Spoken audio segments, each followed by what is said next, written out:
Bonjour, aujourd'hui je suis ravi d'accueillir Céline Ledu, enseignante spécialisée, et on va aborder une thématique méconnue, c'est la graphothérapie.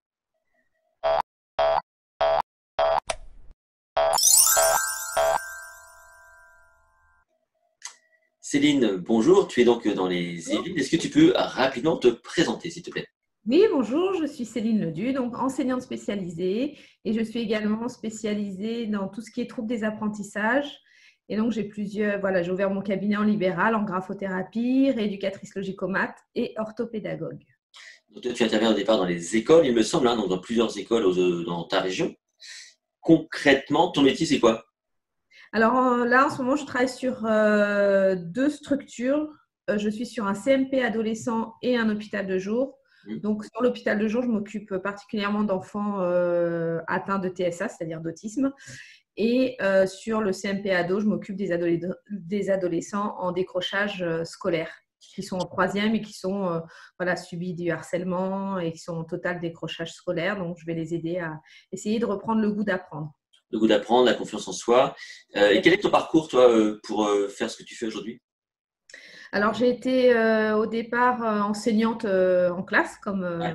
voilà, j'ai passé mon diplôme d'enseignante, de professeur des écoles. Et ensuite, alors j'ai fait plusieurs postes, hein, et notamment des postes spécialisés, ce qui m'a beaucoup plu. Et donc, quand l'occasion s'est présentée, j'ai passé un diplôme d'enseignante spécialisée, ce qui s'appelle le CAP-ASH, c'est un certificat d'aptitude pour l'adaptation scolaire et le handicap. Et dans ces cadres-là, on t'enseigne des techniques pédagogiques, des approches Oui, alors en fait, j'ai scolaires. travaillé en RAZ, les réseaux d'aide spécialisés des élèves en difficulté pendant 10 ans.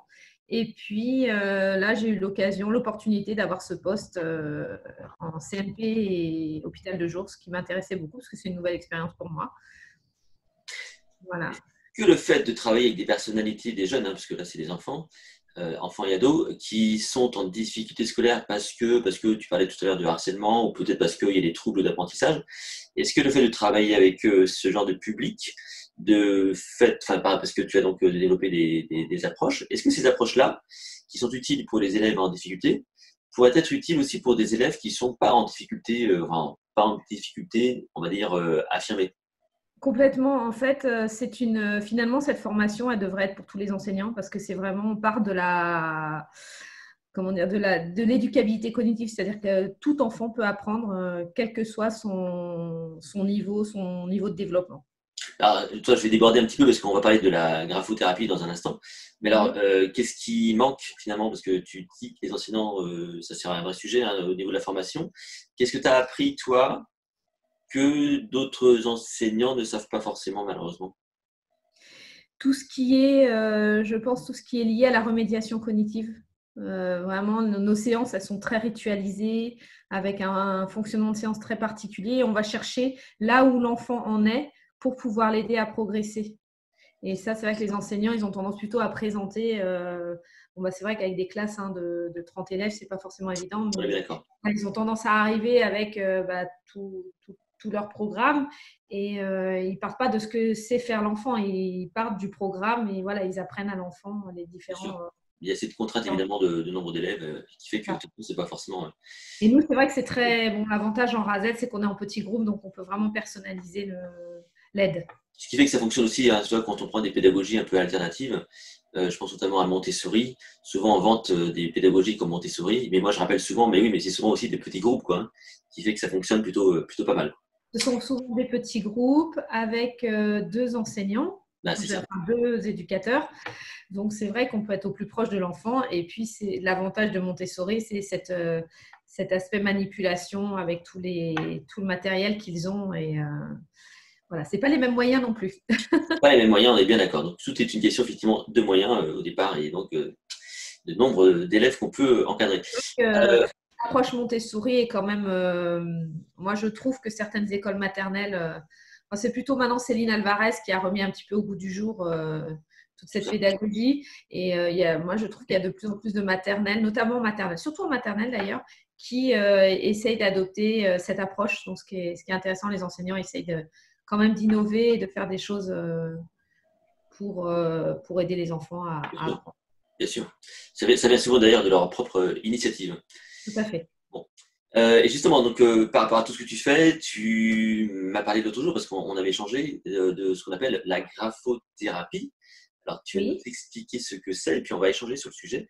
Et vous allez voir, c'est un axe intéressant à apprendre, à développer, à aborder. Donc la graphothérapie, c'est la rééducation du geste d'écriture. C'est-à-dire que un enfant, un adolescent ou même un adulte qui peut avoir des douleurs, qui peut avoir une mauvaise posture, qui est maladroit dans la formation des lettres, qui a du mal à encoder, qui manque de fluidité dans le geste, donc qui manque de vitesse. Donc tout ça, nous, on est là pour rééduquer ce geste d'écriture et rendre l'écriture beaucoup plus fluide et avoir une certaine fluidité, une bonne coordination au niveau du geste. Donc, au départ, la graphothérapie, c'est pour repermettre une belle écriture, enfin une écriture qui soit correcte. Mais derrière tout ça, est-ce qu'il y a une vocation d'apprentissage, liée à l'apprentissage?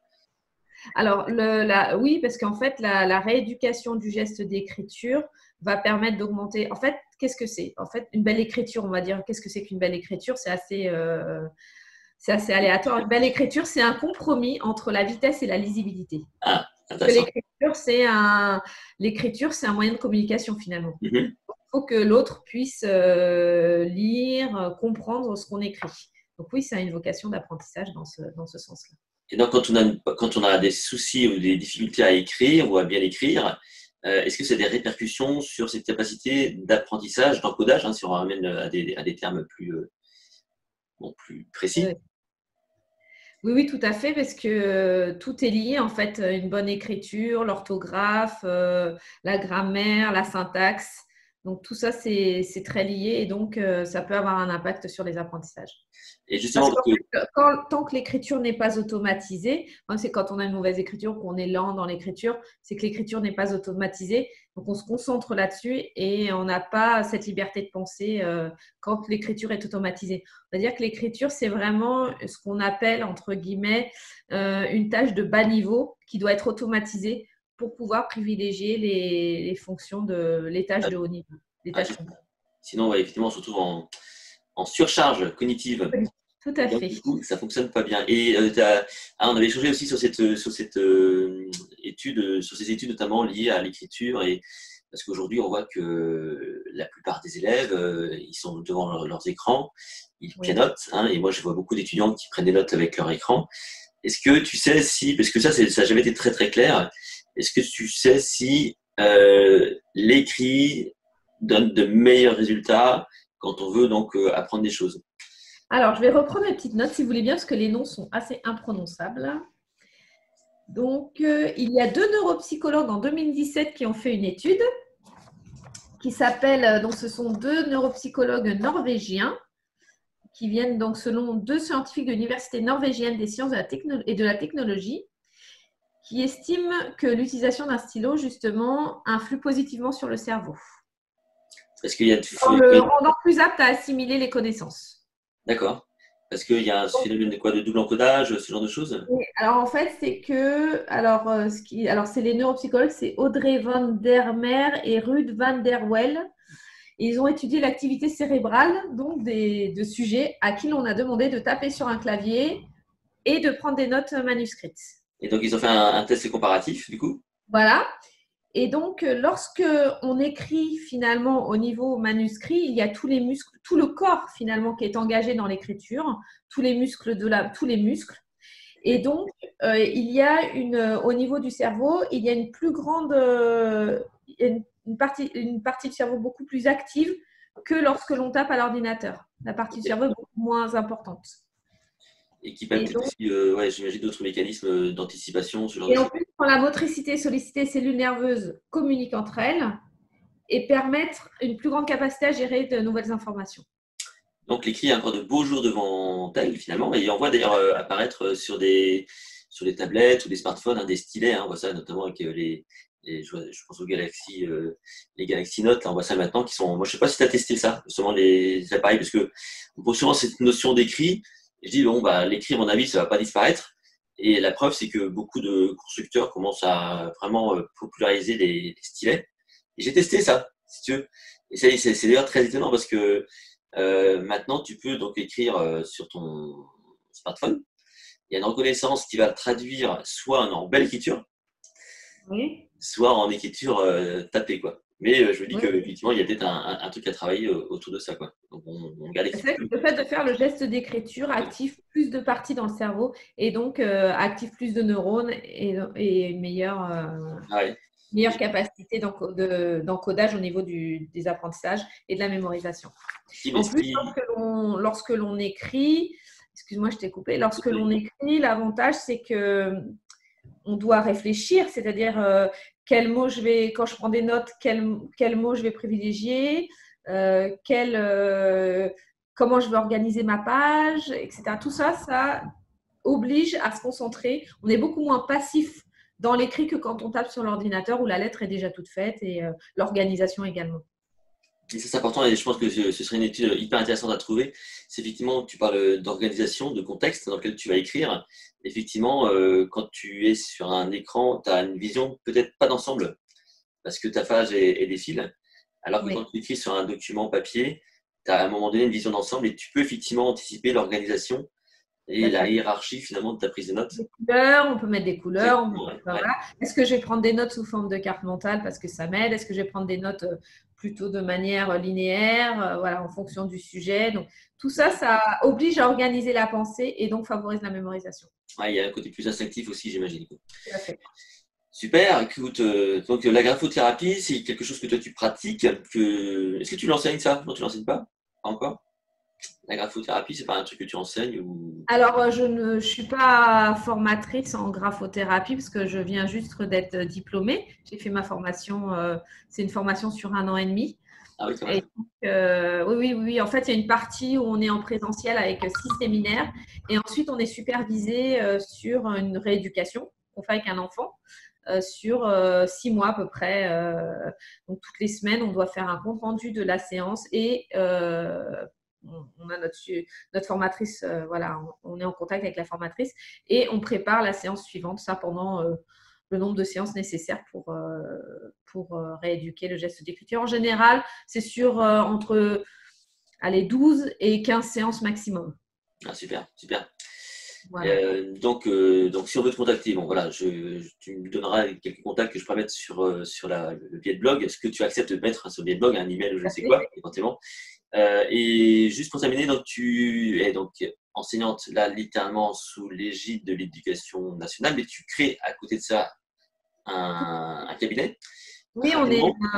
en fait, on a monté, la commune et le département, comme on a réussi à avoir des médecins, ce qui est formidable dans les Yvelines, on a monté une maison de santé qui s'appelle la maison de santé La Ruche sur Plaisir. Et donc, on est vraiment une équipe pluridisciplinaire et on veut faire justement avec la psychologue et une orthophoniste qui sera sur les locaux définitifs, puisque pour l'instant, on est sur des locaux provisoires, un pôle vraiment pour accompagner les enfants et les adolescents. Super, super. Donc un vrai truc d'utilité publique, si j'ai bien compris. Voilà. Et ça s'appelle La Ruche et je crois que vous avez une page Facebook, c'est ça, hein? Oui, tout à fait. Maison de santé La Ruche. On va enfin, je vais mettre le lien sous la vidéo, comme ça on pourra retrouver rapidement tout ce que tu fais, tout ce que vous faites avec Voilà. ton équipe. Donc voilà, super. Eh bien, écoute Céline, là-dessus, tu as quelque chose à rajouter pour conclure? Est-ce que j'ai les bienfaits d'écriture manuscrite? Est-ce que faire une petite synthèse? Ah oui, carrément, bien sûr. Voilà, donc elle favorise la mémorisation, l'assimilation des connaissances, comme on a dit tout à l'heure. Elle aide à la concentration, parce que quand on travaille sur un ordinateur, on a accès à Internet, tandis que quand on écrit, on est obligé de se concentrer sur ce qu'on fait. Et on écrit moins vite que l'on tape. Donc, on est obligé de se concentrer davantage si on ne veut pas perdre les éléments importants. Alors, donc on écrit moins vite que l'on tape, ça c'est intéressant. Okay. Ouais. Elle développe la créativité, la réflexion, comme je le disais tout à l'heure, le fait de s'organiser dans la page, mettre des couleurs. Est-ce qu'on est sur carte mentale? On peut aussi faire des petits dessins. Enfin, voilà, on est moins limité, c'est ça, surtout. Hein, c'est qu'on peut on est moins anticiper. limité, voilà, c'est ça, exactement. Elle facilite la lecture, car il y a le fait, quand on écrit, quand on encode, il y a la mémoire du geste, donc ça facilite la reconnaissance des mots et l'orthographe. Excellent. Elle privilégie l'expression et son identité. Elle offre un caractère personnel pour communiquer, hein. On a chacun notre écriture, elle fait partie de nous, elle fait partie de notre personnalité. Et elle développe la motricité fine et d'autres processus cognitifs. Donc, Voilà, on va dire la conclusion, en tout cas, le message qu'il faut faire passer, c'est que si vous avez des enfants, quel que soit d'ailleurs leur niveau scolaire, c'est de les encourager malgré tout à écrire, quoi. tout à fait, tout à Des fait. lettres postales, cartes postales, des trucs, des petits journaux intimes, ce genre de choses pour Vraiment favoriser. favoriser, c'est favoriser la communication à travers l'écrit. C'est Ah, c'est vrai bien. que... Et montrer que l'écrit est un acte de communication et pas forcément la rédaction où voilà, il faut écrire pour écrire. Non, on écrit pour quelqu'un ou pour communiquer voilà, une émotion, un sentiment, tout ce qu'on veut. Voilà. Avec la main, hein. On écrit avec Avec la la main, bien sûr, l'écriture manuscrite, on privilégie. main. Moi, je suis Voilà. convaincu, hein, tu vois, je suis convaincu. Moi, j'ai du monde littéraire, donc de toute façon, voilà, Ouais. ça me parle. Ça me parle.